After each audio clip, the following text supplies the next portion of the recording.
आप देख रहे हैं इंडियन एक्सप्रेस न्यूज़ और इस समय हम मौजूद हैं बुग्गावाला में और ज्वालापुर विधानसभा के घोषित डिक्लेयर्ड प्रत्याशी समाजवादी पार्टी के सनातन सोनकर जी, और उनसे हम जानने की कोशिश करेंगे कि उनके इस चुनाव के लेकर क्या क्या वर्जन्स हैं, क्या क्या विजन्स हैं।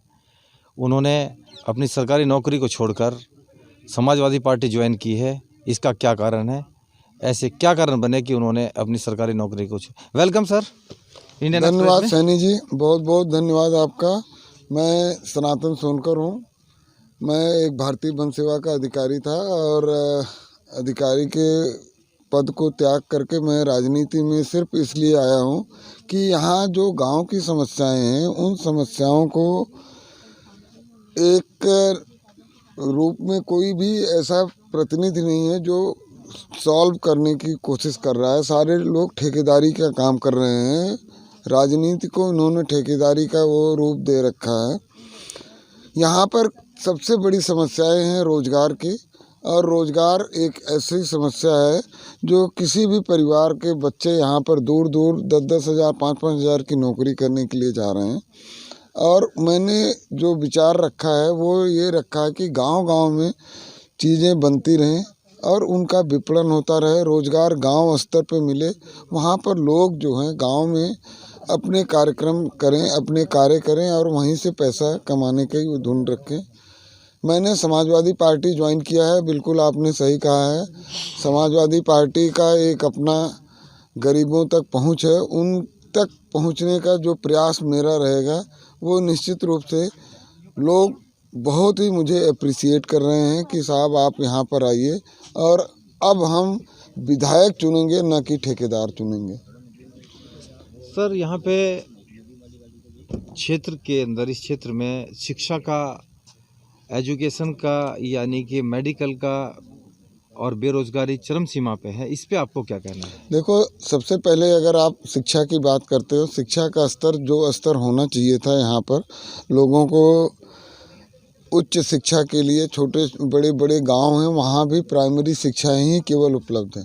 कल मैं इनायतपुर में था, वहाँ पर एक प्राइमरी स्कूल है और वहाँ पर अगर इंटर करने जाना है किसी लड़की लड़के को तो भगवानपुर या कहीं दूर जा कर के उसको शिक्षा ग्रहण करनी पड़ती है। शिक्षा के क्षेत्र में उच्चीकरण, यहाँ की जो पॉपुलेशन है उसको देखते हुए उच्चीकरण कराना एक मेरा मुख्य उद्देश्य होगा। रोजगार मेरा बहुत बड़ा मिशन है। मैंने सोचा है कि इस विधानसभा को एक आदर्श विधानसभा के रूप में ले आऊँ।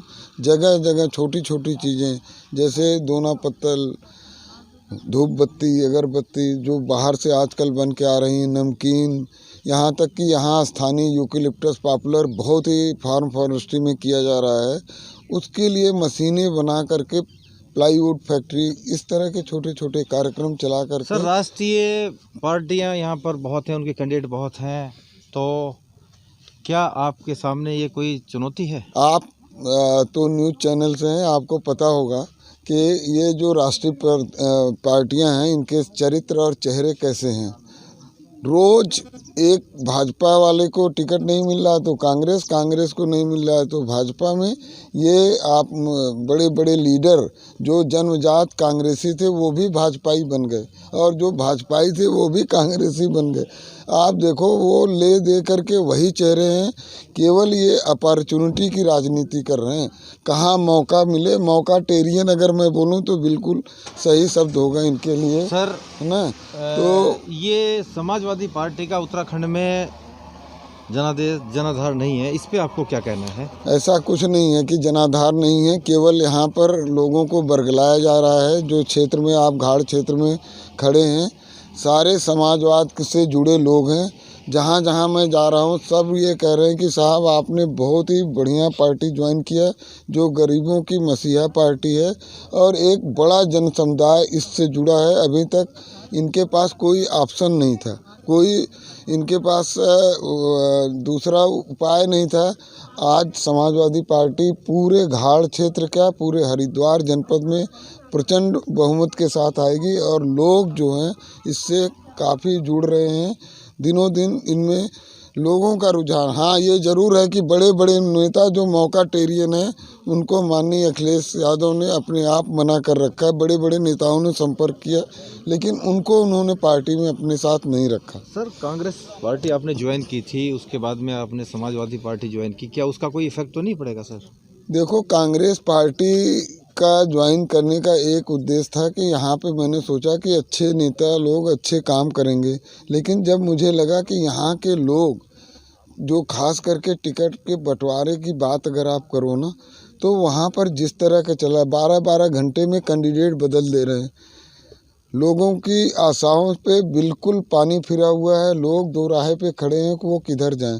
योग्यता को वहाँ कोई तरजीह नहीं दी जा रही है। केवल एक ही है कि परिवारवाद, मौकावाद और लोगों को अपने व्यक्तिगत यहाँ की पार्टी के बड़े नेता जो यहाँ के प्रदेश के हैं, उनको भी इस प्रदेश में सीट की जगह नहीं मिल रही है, दूसरे की चारपाई पे सोने का प्रयास कर रहे हैं। सर, आपके मैनिफेस्टो में मेन चीज़ क्या होगी, क्या है इस क्षेत्र की जनता के लिए? देखो, सबसे पहले रोजगार, क्योंकि रोजगार से अगर पैसा है जेब में तो इंसान कुछ भी करने को तैयार है। बच्चों की एजुकेशन, बच्चों को अच्छी भरण पोषण, वो सबसे बड़ी समस्या है।